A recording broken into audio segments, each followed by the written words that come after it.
이 세상 모든 만물을 창조하신 하나님은 하나님의 형상대로 사람을 창조하시고 그 사람에게 세상을 다스리게 하셨습니다.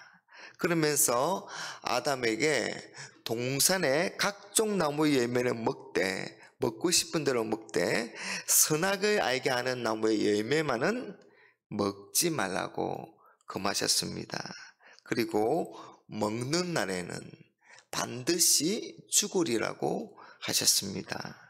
여러분, 하나님께서 아담에게 그렇게 하신 것은 내가 세상을 다스리는데 그건 하나님을 대신하여 하나님의 대리자로서 다스리는 것임을 잊지 말라는 것입니다. 그러니 하나님이 진정한 왕이시다라는 것을 말씀하시는 것이죠. 그래서 아담 자신의 마음대로 세상을 다스리는 것이 아니라 하나님의 뜻대로 다스려야 하는 것입니다. 하나님이 왕이시다는 이 사실을 늘 기억하기 위해서 이 선악을 알게 하는 나무를 가장 잘 보이는 동산 중앙에 두셨습니다. 그런데 이 아담과 하와는 선악을 알게 하는 나무 일명 선악과의 열매를 따먹고 말았습니다. 죄를 짓고 말았습니다. 과연 선악과의 열매를 먹은 이 아담과 하와는, 과연 죄를 지은 이 아담과 하와는 어떻게 되었을까요? 사랑하는 여러분, 하나님을 거역하면서까지 그렇게 먹고 싶었던 그 선악과의 열매를 먹었으면 만족하고 기뻐해야 할 텐데 아담과 하와의 모습은 처량하고 쓸쓸하기 그지없었습니다. 몹시 두렵고 불안하여서 숨었습니다. 왜냐하면 그들의 눈이 밝아져서 자신들이 벗었음을 알게 되었기 때문입니다. 여러분, 아담과 하와는 죄를 짓기 전에도 벌거벗었습니다. 그러나 부끄러워하지 않았죠. 그런데 죄를 짓자 벗은 것이 부끄러워졌습니다. 여러분, 건강에 관한 강의 중에 우리 몸이 언제 가장 건강한가에 대한 답이 우리 몸이 있는지 없는지를 모를 때라는 그런 대답이 있습니다. 예를 들어서 자신의 발바닥이 있음을 의식하고 있는 사람은 틀림없이 그 발바닥에 티눈이나 상처가 있을 가능성이 많고, 또 자신의 손가락이 있음을 의식하고 있는 사람은 틀림없이 손가락에 종기가 있거나 손가락이 골마 있을 가능성이 많다는 겁니다. 우리 몸이 너무나 건강하면 우리는 우리 몸의 부분이 있는지조차 모른다는 것입니다. 선악과의 열매를 먹고 죄를 짓기 전에는 이 아담과 하와가 벌거벗었지만 벗은 줄을 몰랐습니다. 아담과 하와는 완벽하게 아름다웠고 또 순수했습니다. 그런데 선악과의 열매를 먹은 후에는 부끄러워졌습니다. 여러분, 하나님은 선악과의 열매를 먹고 죄를 지으면 반드시 죽으리라고 하셨는데 아담과 하와는 죽는 대신에 다른 변화가 일어났습니다. 눈이 밝아져서 부끄러움을 느낀 것입니다. 하나님이 두려워진 것입니다. 그래서 하나님을 피하여서 숨었습니다. 여러분, 이게 죽음과 과연 어떤 관련이 있을까요? 여러분, 성경이 말하는 죽음은 1차적으로는 분리되는 것을 말합니다. 죄를 지은 아담과 하와는 하나님과 분리되었습니다. 선악과의 열매를 먹는 순간에 하나님과 분리되었고 죽게 된 것입니다. 여러분, 나무의 원통에서 꺾어져 버린 줄기는 아무리 싱싱하게 보여도 그건 살아있는 것이 아니라 죽은 것처럼 하나님과 분리된 사람은 죽은 것입니다. 하나님이 사람을 만드신 것은 하나님만이 하나님의 형상으로 유일하게 하나님과 교통하고 교제하는 그런 존귀한 존재였습니다. 그런데 죄를 지은 후에는 완전히 달라졌습니다.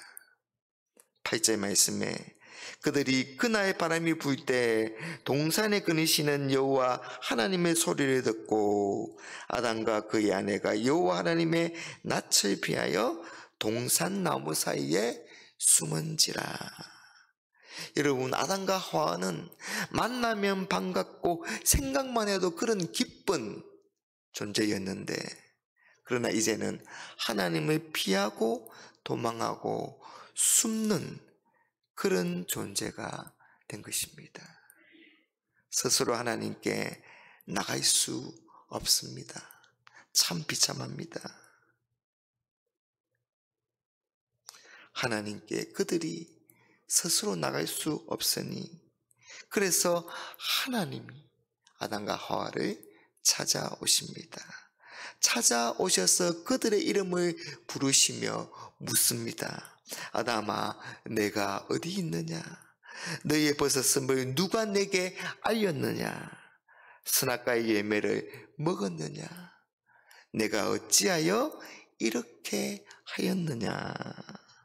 아담과 하와를 찾아오신 하나님은 묻고 또 묻고 또 물으십니다. 여러분, 하나님이 이 모든 것을 몰라서 물으시겠습니까? 하나님은 아담과 하와가 비록 죄를 지었지만 여전히 그들을 인격적으로 대하시고 또한 잘못을 고백할 기회를 주시는 겁니다. 하지만 여러분, 뱀에게는 단 한 번의 질문도 없이 바로 저주와 심판을 선고해 버리십니다. 그런데도 이 사람들은 변명하기에 급급하죠. 아담은 여자의 핑계를 대고 여자는 뱀의 핑계를 댑니다. 하나님은 아담과 하와가 그럴 줄을 알고 계셨습니다. 그들이 잘못을 인정하기보다는 비겁하게 남 탓을 하고 책임지지 않으려고 할 것을 아시면서도 하나님은 찾아오시고 그들에게 물으신 것입니다. 왜입니까? 그들에게 은혜와 소망을 주시려고 오셨기 때문입니다. 사랑으로 오셨기 때문입니다. 하나님은 먼저 뱀을 저주하십니다. 아담과 하와를 유혹한 뱀을 저주하심으로 이 아담과 하와가 그 뱀의 굴레에서 벗어날 수 있도록 하셨습니다. 그리고 뱀에게 심판을 선언하심으로 이 마귀와 대적할 수 있도록 하셨습니다. 그리고 무엇보다도 아담과 하와에게 주신 은혜와 소망은 바로 복음입니다.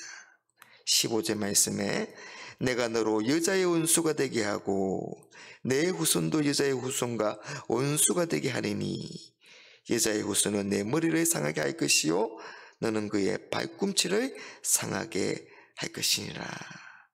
마귀와 그 추종자들의 머리를 밟고 심판하실 여자의 후손이신 메시아이신 구원자이신 예수님을 보내주시겠다는 겁니다.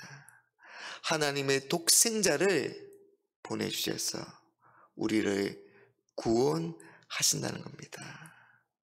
그러나 그 구원은 여러분 그냥 이루어진 것이 아니라 예수 그리스도의 십자가와 그 고통과 그 헌신 때문에 이루어졌습니다. 하나님의 그 약속, 아담과 하와라는 그 약속이 마침내 이루어져서 우리가 승리와 구원을 얻게 된 것입니다. 우리를 살린 이 복음, 오늘 우리가 기억하면서 이 복음을 위해서 살아가고 이 복음을 외치면서 살아가는 우리 모두가 되시길 바랍니다. 그래서 하나님의 사랑과 은혜에 감사하면서 하나님과 더 교통하고 더 교제하고 하나님과 더 가까이 가는 그런 아름다운 삶을 살아가는 우리 모두가 되시기를 주님의 이름으로 축복합니다.